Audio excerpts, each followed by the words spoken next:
राधे राधे भक्तों, आज मैं भगवत गीता के 5वें अध्याय को प्रारंभ करने जा रही हूँ, तो आप इसे ध्यानपूर्वक सुने।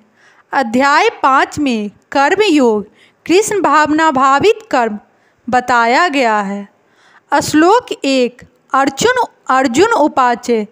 अर्जुन उपाचे संन्यासम कर्माणम कृष्णे पुनः योगनम च संसति यत श्रेय इत्यो एकम ततम में बहु निश्चितम। इस श्लोक का हिंदी में अनुवाद है भक्तों। अर्जुन ने कहा, हे कृष्ण, पहले आप मुझसे कर्म त्यागने के लिए कहते हैं और फिर भक्ति पूर्वक कर्म करने का आदेश देते हैं। क्या आप अब कृपा करके निश्चित रूप से मुझे बताएंगे कि इन दोनों में से कौन अधिक लाभप्रद है? अब इस श्लोक का विस्तार में अध्ययन हुआ है भक्तों। भगवत गीता के इस 5वें अध्याय में भगवान बताते हैं कि भक्ति पूर्वक किया गया कर्म शुष्क चिंतन से श्रेष्ठ है।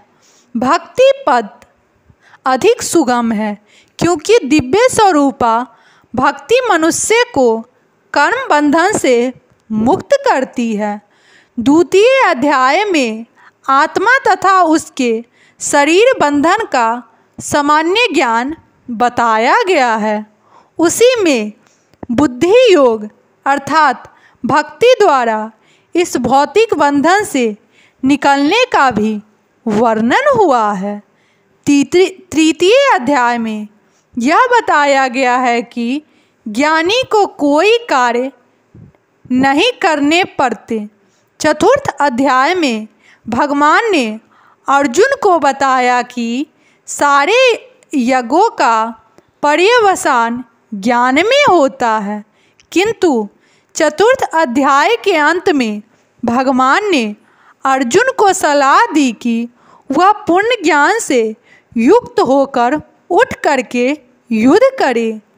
अतः इस प्रकार एक ही साथ भक्ति में कर्म तथा ज्ञान युक्त अकर्म की महानता पर बल देते हुए कृष्ण ने अर्जुन के संकल्प को भ्रमित कर दिया।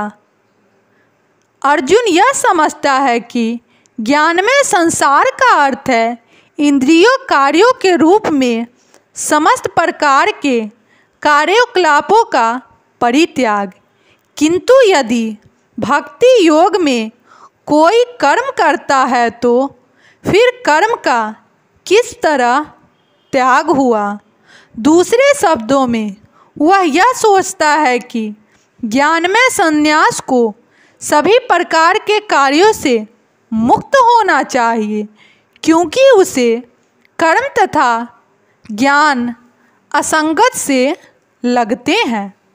ऐसा लगता है कि वह यह नहीं समझ पाया कि ज्ञान के साथ किया गया कर्म बंधनकारी न होने के कारण अकर्मक के ही तुल्य है। अतएव वह पूछता है कि वह सब प्रकार से कर्म त्याग दे या पुण्य ज्ञान से युक्त होकर कर्म करे। राधे राधे भक्तों।